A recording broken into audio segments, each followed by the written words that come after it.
শিক্ষা, মা কালীর দিব্যি বলছি, এটাকে এমন শিক্ষে দেব যে বিয়ের নাম শুনলিও এরপর। তোর মা বলছিল তুই যদি এই ঝড় বৃষ্টির রাতে সারা রাত ধরে বাড়ির বাইরে থাকিস তাহলে তোর মা নিজে এসে তোকে ক্ষমা করে দেবে রে।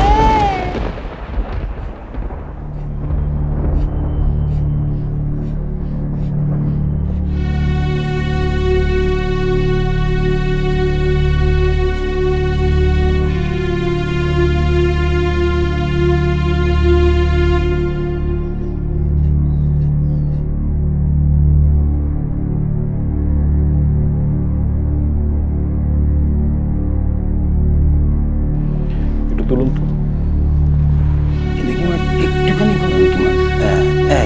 বাহ বাহ বাহ, ঠিক আছে দেখি।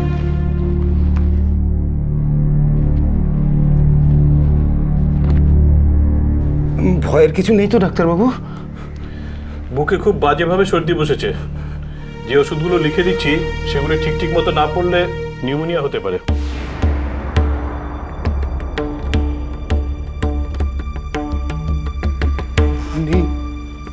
নিউমোনিয়া? তো খুব খারাপ রোগ। সারা রাত বৃষ্টিতে কাক ভেজা ভিজলে আর কি ভালোটা আশা করেন ঠাকুরমশাই?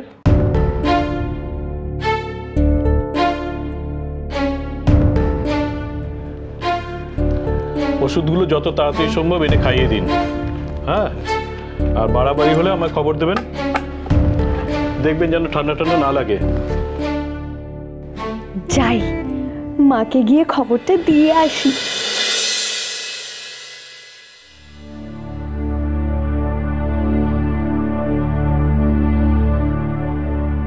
কি গো পুরুত, তোমার এতক্ষণ সময় লাগছে কেন?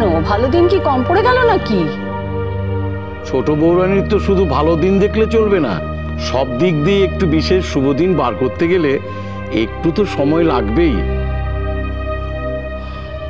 আচ্ছা বেশ, ঠিক আছে, আমাদের অত তাড়াহুড়ো নেই, আপনি সময় নিয়ে দেখুন। যা দেখছি তাতে তাড়াহুড়ো করা ছাড়া কোনো উপায় নেই। মানে পরের মাসটা পাত্রের জন্য শুভ, যেদিন চাইবেন সেদিনই কিন্তু আমরা পাবো, কিন্তু আগামীকাল আশীর্বাদ করতেই হবে। কালকেই?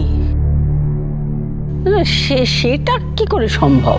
কিন্তু মা, কালকে যদি আশীর্বাদটা না করেন তাহলে আগামী 6 মাসের মধ্যে কোনো শুভ দিনই নেই। কিন্তু একটা আশীর্বাদ, তার একটা প্রস্তুতি আছে, একটা আয়োজন আছে। তাছাড়া মেয়ের বাড়ির দিকটাও তো একটু চিন্তা করতে হবে মা। এত কম সময়ের মধ্যে ওরা সব ব্যবস্থা করবেন কি করে? না না, এটা অসম্ভব। সব সম্ভব, একদম চিন্তা করবেন না মা, সব ব্যবস্থা হয়ে যাবে। না, তুমি পারবে আমি জানি, কিন্তু সময়টা তো খুব কম। হয়ে যাবে মা, এত কম সময়ই হয়ে যাবে। কিন্তু ছোট মা, দাদা ভাইকে না জানিয়ে সিদ্ধান্ত নেওয়াটা কি? তোমার দাদা ভাই আমি যেটা বলবো সেটাই শুনবে, সেটা নিয়ে তোমায় ভাবতে হবে না। ভেতরে যাও।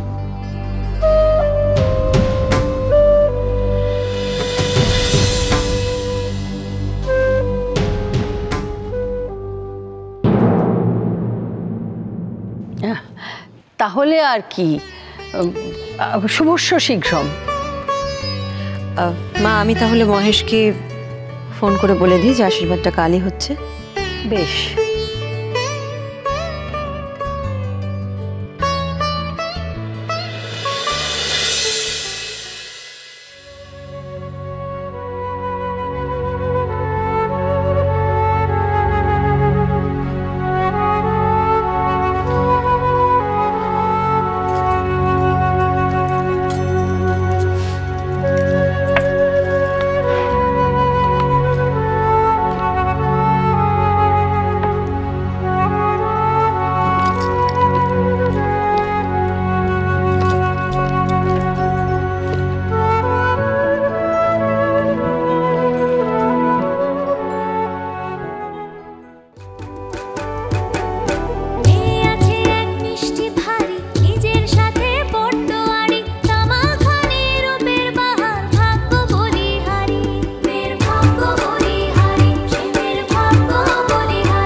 সত্যিও খাঁটি সোনা,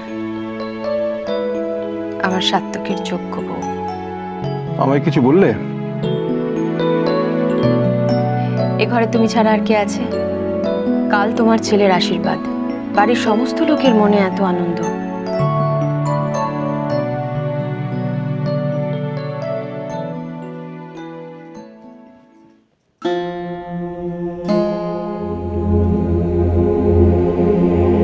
তোমার মনে কি কোনো প্রশ্ন নেই? তোমার ইচ্ছেই যখন তোমার ছেলের ইচ্ছে, তখন এ ব্যাপারে আমার আর কি বলার থাকতে পারে? তাও বাবা হিসেবে ছেলের বয়স সম্বন্ধে তো তোমার মনে প্রশ্ন থাকতেই পারে। মানুষের তো জানতেও ইচ্ছে হয়। জানলাম তো, শুনলাম এবারই যোগ্য সাত্তকের সঙ্গে মানানসই। একদম সাধারণ বাড়ির মেয়ে হওয়া সত্ত্বেও কনকের মধ্যে একটা অদ্ভুত বনেদি আনা আছে, যেটা আমার সব থেকে ভালো লাগে। কিছু কিছু মানুষ হয় না, যাদের দেখলেই মনটা ভালো হয়ে যায়, যাদের দেখলেই মনে হয় সবকিছু ভালো হবে। কনক হচ্ছে ঠিক সেরকম, সহজ সরল। ওর মধ্যে একদম লোক দেখানি ব্যাপার নেই।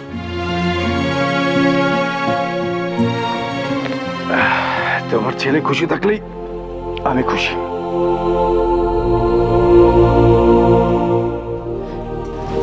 সাত্তকী জানে ওর জন্য যেটা সব থেকে ভালো, ওর ছোট মা সেটাই পছন্দ করবে। সে আস্থা ওর আছে আমার ওপর। শুধু সাত্তকী কেন, এবাড়ির প্রত্যেকের তোমার প্রতি সম্পূর্ণ আস্থা আছে।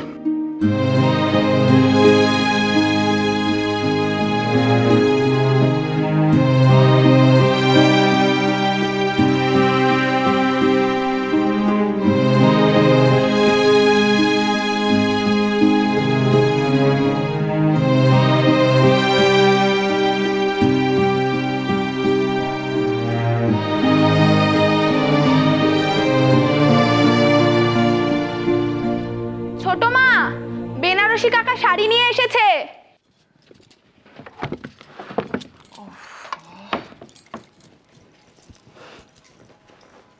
বলছিলাম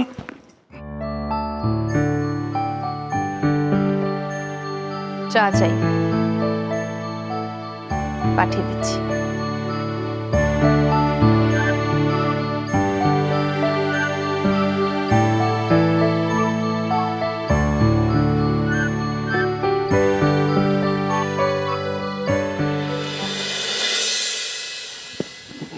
অসুখ এটা ওষুধ আনতে হবে, টাকা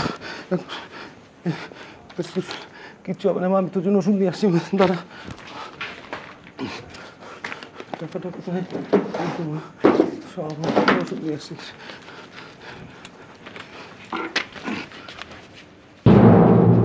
কোথায় চললা শুনি? কনকের জন্য ওষুধ আনতে যাচ্ছি। ডাক্তার বলেছে ঠিক মতো ওষুধ না পড়লে জ্বর সারবে না। টাকা কি গাছ আছে আমাদের? হ্যাঁ, সংসারে আরো অনেক মানুষ আছে, বুঝেছো? ওই একটা মানুষের জন্য দরদ একটু কম দেখাও। সকাল থেকে মহারানী জ্বরের ভন করে শুয়ে আছে, আর মামা সারাদিন তো সেবা করে এখন যাচ্ছেন তার পত্তি জোগাতে। ছাড়ো। শিখা, শিখা, ওর প্রচন্ড জ্বর। শিখা, সারা রাত ভিজে বুকে ঠান্ডা লেগে গেছে, ওর সর্দি জমে গেছে বুকে। ঠান্ডা লেগেছে তো বাসক পথে খাওয়াচ্ছ না কেন? হ্যাঁ, ওর পেটে বেশি ওষুধ বেশি সহ্য হবে। ও সহ্য হয় না, না হলে কি ওর বড় লোকের বাড়ি বউ হবে বলে এখন থেকে মহড়া চলছে না? কাকে কি বলছো শিখা? একটু আগে মেয়েটা তোমাকে বলেছে মায়ের মতন। সত্যিই তো, 8 বছর বয়স থেকে যাকে তুমি মানুষ করেছো তার সম্পর্কে এরকম কথা বলতে পারছে না।